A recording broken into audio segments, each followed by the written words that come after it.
So, thoughts on being a band leader for 20 years. That's what I'm going to get into here. And before I do that, bear with me as I deal with an overcast outside. I normally rely on sunshine for light in here. And so today's an overcast. So I put a light back here. I'm not sure exactly how it's going to look on a fuller video, but like I said, just bear with me and I'll figure all this out so that don't have the low lighting and kind of a grainy video. But yeah, so as soon as I got out of Berkeley 21 years ago, I immediately started putting bands together. I had material, compositions, ideas about the type of groups I wanted, and hooked up with a drummer, got a bass player soon after that, and then it just kind of went from there. And I've had 16, I think that's right. I was trying to remember all the various bands I've had, and I'm pretty sure as a band leader, I've had 16 bands. And that's just for my original stuff. I've had other bands, lots of other bands, playing jazz, and I've been a co-leader in various situations and as a sideman in various situations. And I mean, I don't even know how many hundreds, maybe even 1,000 or thousands of gigs I've done. But as a band leader, I've had 16. And what I mean by that is I hooked up with a drummer and a bass player when I got back from Berkeley, from Boston, and moved back to here in California. And then that initial drummer turned into a different drummer with that initial bass player, and then that initial bass player got replaced by another bass player. And what was nice was each new member was better than the last member. And that went on for quite a while, where it was just going up and up as far as musicianship and dedication and things like that. And it's been a little while since I've had a group, and I've been thinking about where I'd like to take things from here. But so I'll get into that. But the main thing that's been the most difficult aspect of being a band leader is just to get people to show up to the gigs. Because if you get people to show up to the gigs, then venues will want to book you and musicians will want to play with you because they'll get paid. And so it can be really hard to crack that one. And I've pretty much, yeah, all of my music has been instrumental, zero vocals. And that right there makes it even more difficult to get people to show up. And so you have to just kind of go with the flow and do it for the music. And it's been, a lot of ups and downs as far as people showing up, people not showing up. And you just have to weather the storm, ride the storm, so to speak. And Winston Churchill had this great quote about his definition of success. And it was something, I'm paraphrasing here, but the ability to not lose enthusiasm, or I think it was to move from failure to failure. That's what it was. To move from failure to failure with no loss of enthusiasm. That was his definition of success. And as we know, the most successful people have had at least as many failures as they have successes.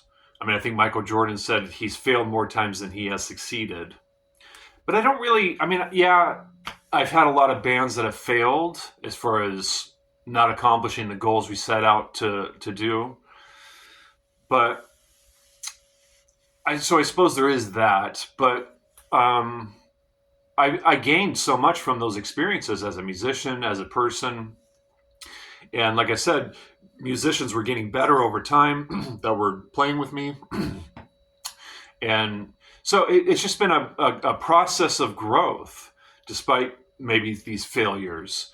And I suppose that's what we want to do with the failures, right? We want to use those as springboards to take us to the next level.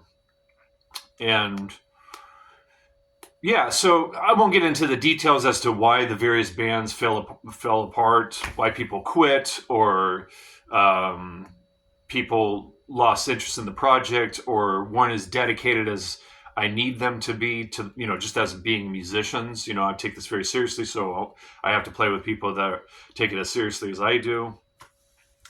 And so that can be really hard to find if you take this really seriously, but you're struggling to get an audience to show up, then that can be really hard to get really good musicians to play unless the situation that you create allows them to really play. And what I mean by that is, these a lot of these pop bands like Sting or John Mayer, they'll hire really great musicians that do creative music on the side, which is what my thing has always been. I mean, it started off as kind of a progressive rock thing and then morphed into a more personal, creative, what I would consider to be more creative. It was already creative as far as being original music and all that, but it moved into even being more creative as far as not being as easily labeled as, being instrumental rock.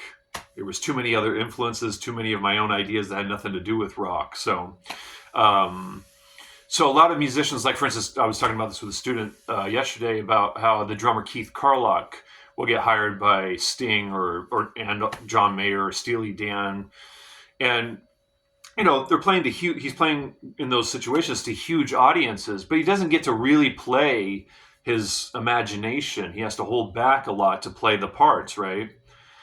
And musicians like that will do that because they get paid a lot and they get to play for huge audiences. So usually, like Keith Carlock, musicians like him will have a creative stuff on the side that they'll do in between those big stadium tours, and where they really get to play their asses off, but they don't get paid as much, and the audiences are much smaller. And so that's where I fall into as a band leader. It's the creative, smaller audiences, but the musicians really get to play and play whatever they can think of that works in the moment with the music. Because a lot of my music nowadays, and it's been like this for a long time, it's composition and improvisation, but kind of skewed towards the improvisational side. When you factor it in, so factor in all the different elements here that make it difficult to get an audience.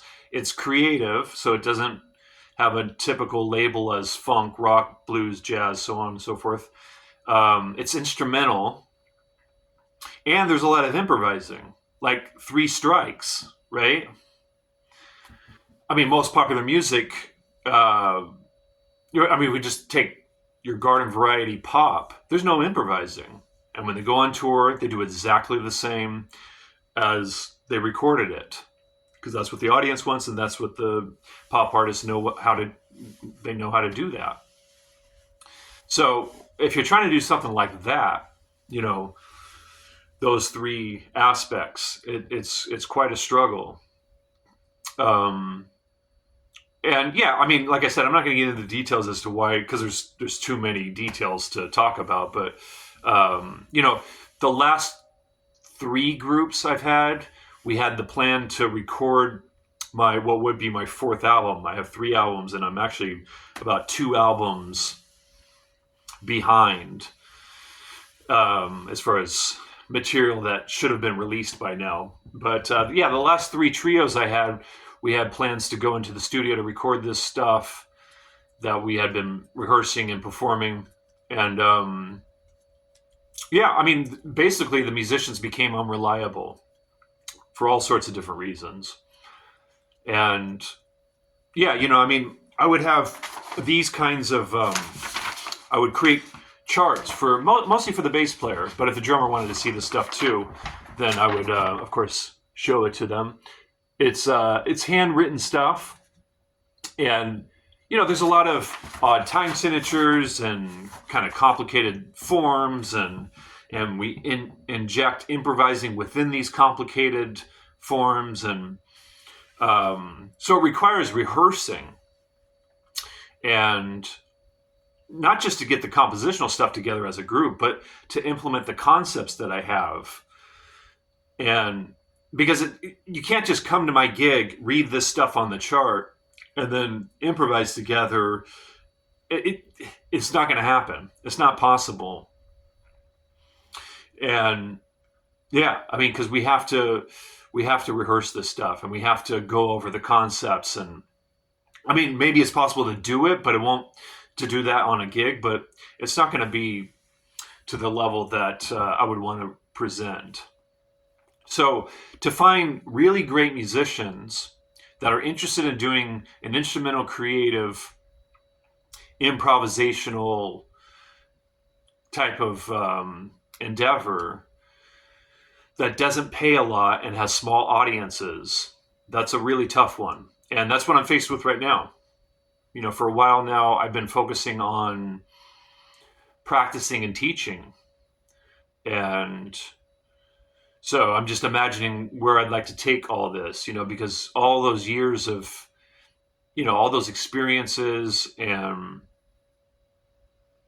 everything that I've learned as a musician, you know, I can really take all of that and take it to the next level, to the next place, and finally record this fourth album that has been in the can for some time.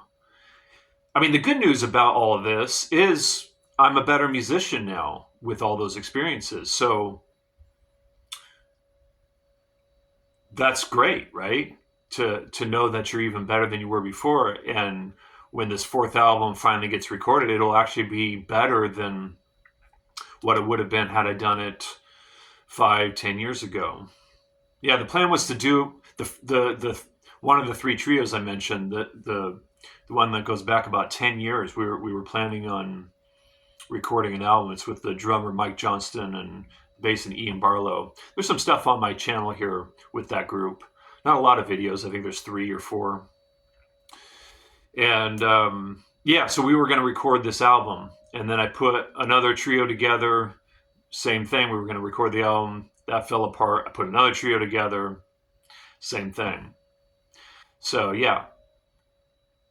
And they've all been trios with a little period where I was doing duos, guitar and drum duos. And my last released album called Rehearsals is guitar and drums. I was really into that for a while, which is cool. So yeah, so that's what I'm looking forward to right now. Just imagining, you know, where those musicians might be, how could I find them, and yeah, you know, just musicians that really dig the music, dig the concept, really want to play and have something like that while they also do the touring stuff with, you know, bands that have larger audiences and can pay more. Because those are the kind of musicians I need to play with, or you know, where music is their main thing in life.